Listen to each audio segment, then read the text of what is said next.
Hi, this is Richard Devitt. I'm doing my human anatomy and physiology lab sheep brain dissection.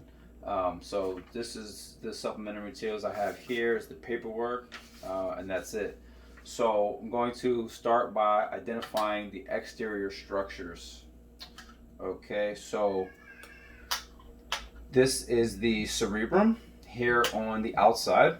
Okay, this encompasses these several different lobes here.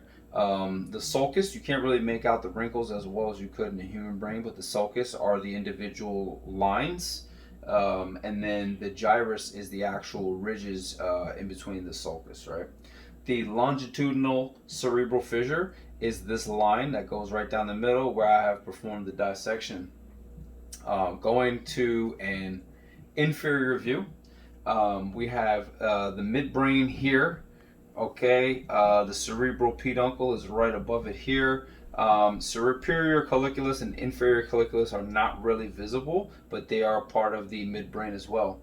Below the midbrain, okay, so inferior to that we have the pons, and inferior to the pons we have the medulla oblongata, which extends into the spinal cord. Okay, moving to the cerebellum, which is the rear lobe here underneath the cerebrum. The vermis, okay, is a small part of the cerebellum that's kind of in the center here, and then you have the lateral hemispheres on either side, which are the larger, more visible kind of globes of the cerebellum.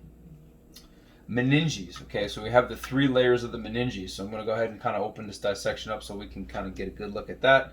We have the dura mater as the outermost. Next, we have the arachnoid mater, which is kind of in between, and then we have the pia mater, which is the innermost layer of the meninges. Okay, pituitary gland. I think the best, most easiest view is actually centrally here because I've kind of dissected it partially here, but this is the pituitary gland here, and if you were looking inferiorly, it would be underneath here as well. All right, the cranial nerves, not not all completely visible on this specimen, so I'll do my best to display them, and the ones that we can't really see, I will just indicate where they would be on a human brain. So starting with the olfactory nerves here, we have the olfactory bulb at the top, and then we have the actual olfactory nerve. All right. Next, we have the optic nerve. So that kind of comes out here and here. All right. So the nerve is here. The chiasm is kind of the part that links the nerve and the optic tract. So the optic tract goes out here, right? That would come out right here. You can't really see it, but that would be coming out here. Next, we have the the oculomotor nerve, which is not really visible, but that would be right about here. Okay, and then the trochlear nerve as well, a little bit further down. You can't really see that. We have the trigeminal nerve, which is a little bit larger, not quite easy to distinguish on this specimen, but that would be right in the same area, right about here. And then the abducens actually is a little bit visible. That's right here, kind of coming out, right? It's a little tiny piece. Okay, you can barely see. And then moving along to the mid-sagittal dissection. Okay, the corpus callosum, this collection of axons right here. We have the thalamus, this large kind of white, kind of round shape here. The hypothalamus just kind of under, hence the name hypo, right under, right about here.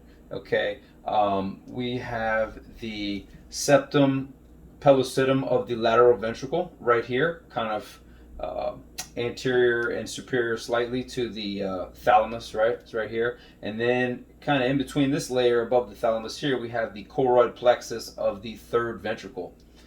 All right, so then moving down, so this is our whole it's our whole brainstem here.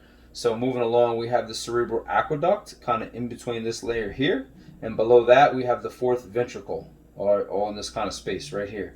The arbor vitae, this is part of the cerebellum. This is located in here somewhere. This was not on the virtual model, but I did find that it is here, part of the cerebellum. And then finally, we have a piece of the spinal cord here, which we dissected, which is a little hard to make out. I can distinguish the colors if I look really close. We have the white matter here on the outside, and then we have this yellowish gray matter here, kind of in the center. So we have the excuse me, the dorsal roots that kind of extend towards the back. All right, and they kind of go back farther, and then we have the ventral roots which don't come out as far here in the front. Okay, so that's our classic kind of butterfly shaped roots within the spinal cord. And that concludes this lab for the sheep brain dissection.